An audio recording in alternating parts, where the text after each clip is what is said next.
job running this meeting. Tonight we're also voting for officers, so you can pick someone else to do it if this doesn't go so well. Like Al.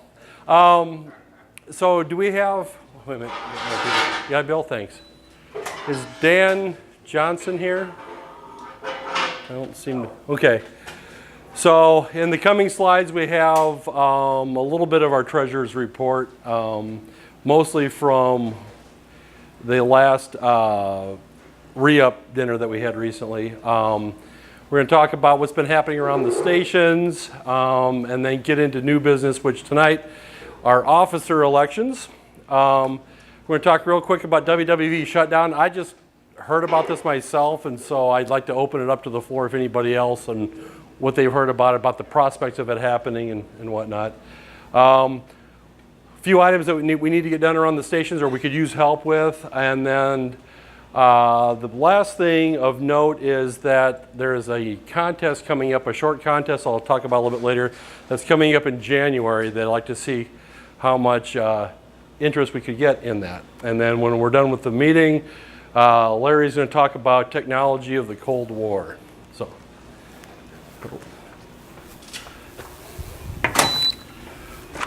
Sergey. Hi, good to see you. Perfect, Sergey. Oh my gosh. Yeah, we've been waiting for you. We're talking about technology of the Cold War. Around the room? Okay. So, I'm Mike, AC0PB, so we'll go around the room and do introductions. We'll start up here. I'm Rod, K0DAS. Bill, N0L now. Then send to AIE.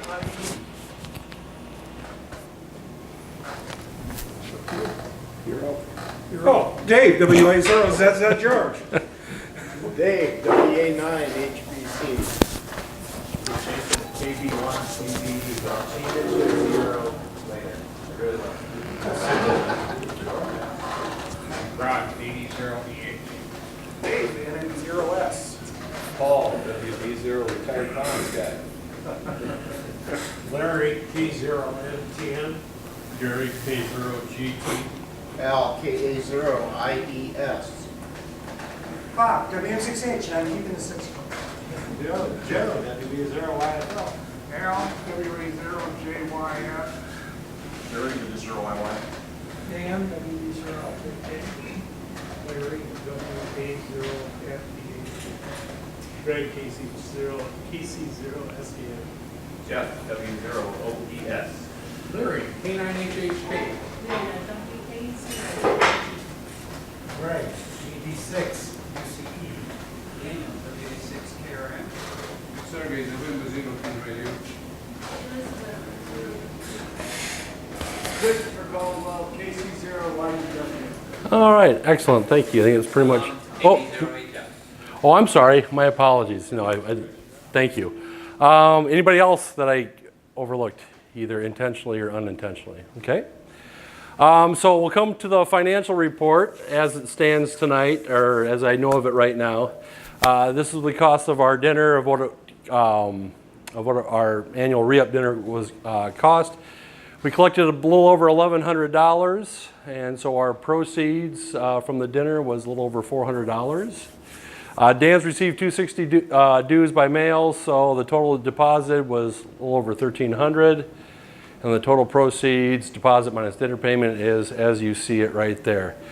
So our new account balances we're doing pretty good. We got a little over $11,000 in the bank, and 52 members paid up. By the way, if you want to pay tonight, I'll take them and forward them to Dan. Good. I got Al Butler's, before I forget, and put it in my boys' college. Give me 2 of them. I gave you two membership dues. That's my wife's fault. Got it. Okay, thank you. All right, so our officers are as they stand here, and tonight we're having elections for anybody who would like to run for office for this wonderful club. I'll just put a word out there. I know Charlie, he's been doing it for quite some time, especially even now that he's retired. He has said that he will do it for another year if need be, but if someone else is looking to run the meetings quarterly and be the figurehead of our club, I'd like to see take any nominations that anyone has right now for any of the officer positions. I nominate Rod Bloxam for all the positions. What did he do to you? Okay. Okay, so, I got so much like this fool. oh, what are you doing, Rod? Tell the ARRL that you got more important things to do. Exactly. All right, so not hearing any nominations. The one thing I will say is, is that activities manager. For activities, we could use someone to head that up. But with that said, given that I see no nominations for anyone different or new running for office, I'd like to take a someone. Go ahead, Dave. Okay, I'm going to make an amendment here to our diagram here. Adrian Hill just put his 2-week notice in, and so he's not going to be able to be taking care of station manager. Oh, is he heading out of state or? No, just up to Hiawatha. So Oh. odds are he's still going to maintain the remote station from Okay. his home, but he's not going to be on site as he had been.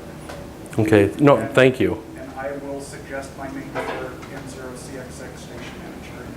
Okay. So with that said, anyone want the second the motion? Everyone in favor of Mr. Kripe becoming the station manager? What's that? I'm going to offer myself up for activities. And Greg for activities manager. Okay. Anybody want? Okay. So one thing at a time. So we have a second for Dave. Everyone in favor of Dave becoming the station manager for 112? Say aye. Aye. Nays by the same motion? None? Okay, it passes. So Dave is now our 112 station manager. Greg, you were saying you were interested in? I do both Programs and activities. Open. All right.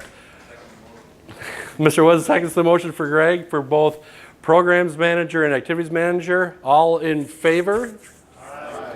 Those opposed? That's it. Thank you, Greg.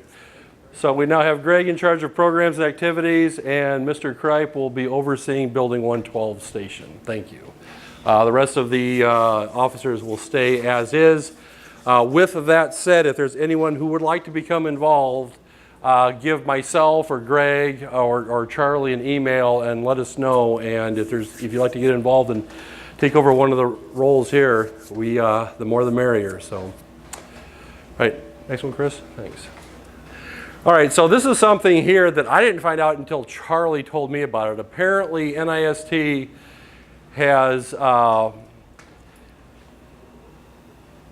I don't know how this, I don't know if NIST was told that they were told to slash their operating budget by so much, or they were directed on specific activities to halt. Regardless, is that they've been put in for their budget request to Congress, and they're recommending that they discontinue WWV and WWVH. The operation of those two stations, I believe, is an annual operating cost of about $6.3 million. I don't know if anybody's heard more about this or read more about it, but this is part of the budget slashes that is coming through to the to NIST. I think NIST, I read somewhere today online that they're having their budgets cut by $26 million. 6 of that is WWV and WWVH operations. Or that's what's proposed to Congress anyway for the 2019 budget. If this happens, to our knowledge, our friends to the north, they're still operating. So if someone's looking for a time base over the air to listen to, that these guys are still up and running. Next one, Chris. So if that happens, if you're like me, you're going to replace about half a dozen clocks in your house that are all that are linked to WWV and are set automatically. Jeff? WWV is what those run on. B is going to stay open. B is going to stay open.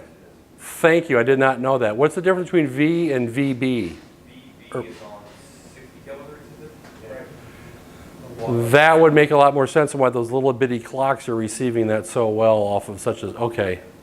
Okay, so WWVB that runs off of all of our clocks will still go on as is, but those of us that use the HF, the shortwave, VH, which is 10 and 15 and 5?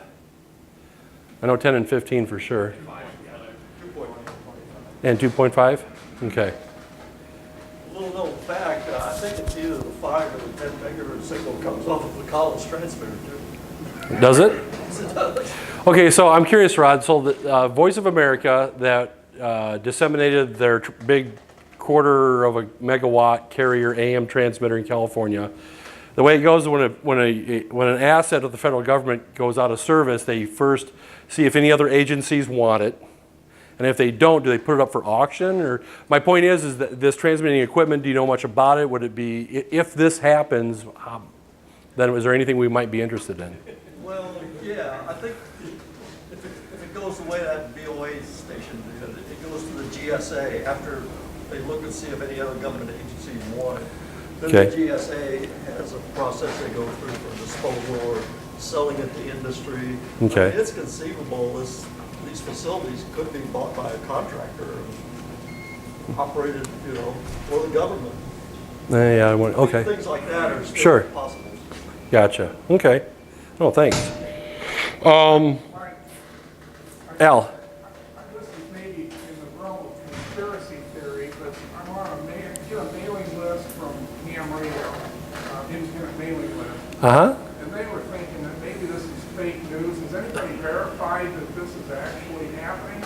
Because this guy went on the NIST website and the WWE website, and he said there was nothing on there about the shutdown. There's nothing on NIST's website. The only thing I found online was from Voice of America's website, where they talk about VOA. And this is for real. That's what they're claiming here. Yeah, there was actually an article on the VOA website that was talking about a total of $26 million of NIST's budget being reduced. And maybe why NIST doesn't say anything about it is because this is a proposed budget change for 2019, which wouldn't go into effect until later. And I think so. The ARL's been looking at it, and the last I heard was they were checking with Congress had not authorized the 6.3 to continue operations, but there's still a long trail between that and actually turning on transmitters. So I'm not sure it's as dire as a lot of people say it is, Right. but it is a true fact that the budget. so, and as Charlie has put up here, there are various uses for WWV, and there are times that GPS has become unavailable, although it's few and far between, where you rely on good old-fashioned shortwave. Next. Little word about the amateur radio community of practice. It's been established with the goal of informing the Collins employees about what is happening in the world of amateur radio. And I'll put a plug into this now, having attended the first one, and I think I've missed the one since, but I can tell you if the subsequent COPs were anything like the first one, Dave's doing a wonderful job of promoting amateur radio, as well as providing historical references and just the tie into our younger generation, our younger children in STEM and things like that. So I think it's time well spent, very informative for Collins employees. Do I have the location correct there, Dave? Subsequent meetings are going to be in 106 North South, which is where we had originally planned to be, but Man Matai kicked us out for the first 2 meetings. And with her retirement, we get the room back. Yeah, go Nan, and keep going. Okay, so 106 North South is where the subsequent meetings will be. Yes. So those of you that are that want to attend them in person, it's the conference rooms right there next to the cafeteria up on the deck. Rodney? Is that open to retirees? As long as you can gain access to, you'll probably need to be escorted in. There's nothing, as long as you have an escort badge to be able to get into the building, there's nothing, it's not a secure area or anything like that. So, and do we have the date right, Dave? I'm pretty sure that's right. Okay. All right, mid-November for the next meetings. And again, thank you, Dave, for putting that on and presenting. Our remote station, so again, we have a Flex 6700. It's made available for use. KC0YOI has it set up on this location there. Here's what you will need if you want to be able to talk and access it remotely. I think Greg showed us in the last meeting or 2 meetings ago an example of it just with an iPad or a smartphone as an example. You can get on and operate remotely. And get a hold of Charlie, because it's just for a password, and so you can get access to this radio and utilize it remotely from wherever you might happen to be. Feedback. All right, Chris, next one. Okay, so a couple things on what needs to be done up at the stations. There's a 2-meter amplifier. We'll need someone to hook that up and get that up and running and verify it up on the North Station, and just general cleanup of the room itself. Main plant. This is more of what has been done. So all of the antennas and radios are operational, as I've said before. Don't be shy. It can be kind of daunting when you come in and you see a mass of cables and radios and everything else. So when you come into the shack, in the 6-foot-tall equipment rack that houses the alpha amplifier, among other things, where all the antenna patch cables are, on the left-hand side, we have documentation posted there that gives you the map of what goes where and how to basic station operation. So I strongly suggest give it a whirl. And if nothing else, another reason why I like people to start and utilize this is I'm looking for feedback, because this makes sense to me. That doesn't mean it makes sense to everybody. So, I mean, we want this station to be user-friendly. It can be daunting, especially when you're dealing with multiple radios and antennas, but give her a whirl. Next one. And what we have to do next, the only thing that really, other than just general maintenance, just ongoing maintenance, is our satellite station. So we've got the IC9100 radio set up. The rotors are set up for the antennas. We just need the tracking software, and then we'll be good to go. And I, for one, am looking forward to making my first satellite contact. Okay, the last thing of the meeting here that I have planned anyways is we've been talking about having the club participate in a contest. So Greg has suggested the North American QSO Party as something that we might want to try, and we're going to plan to do. I'm going to offer and plan to do it out of the main plant station. A little easier access. It's on the main floor, and I'm close to it from work anyways. The reason why I say I think is because the current links that are out there show the rules for this contest as of 2018. So the dates will be... In 2018 they were in August. This year they're in January. The one you had was for January of 2018, that link? Right. No, So, it was, if you follow the link, it would say July and August. They have January and February. right, so if you follow this one here, they'll show you like January 13th, I think it is, and 20th, which is a Sunday. But those were from last... Anyways. But if you look at their contest calendar, they run the contest calendar. They have the date. Okay. I've given the dates for CW and sideband. It's a short 12-hour contest, so it's not a long over a 2-day. It's not a 2-day event. Runs from noon local to midnight local time. Like I said, I'll be planning to operate sideband out of main plant.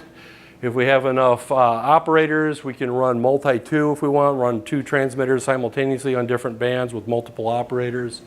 If you're interested, we can coordinate and figure out, because we'll need a little bit of coordination, just roughly when the date gets closer, about who thinks they can operate about when. In the end, people show up when they can make it. And if there's a radio open, jump down and start making contacts.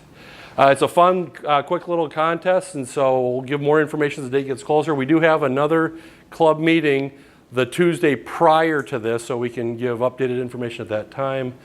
If you want, I've got a link here to the rules for the contest, and just something this doesn't need to be immediately, but just sometime between now and January, we'll need for logging software. We only have 1 PC, I believe now, probably 2, including the satellite PC. We'll just need logging software set up on them, and that's about it. So, any other new business before I turn the floor over to our speaker? Yep. So with that, I'll turn over to Larry.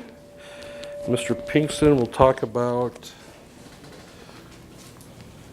Cold War era.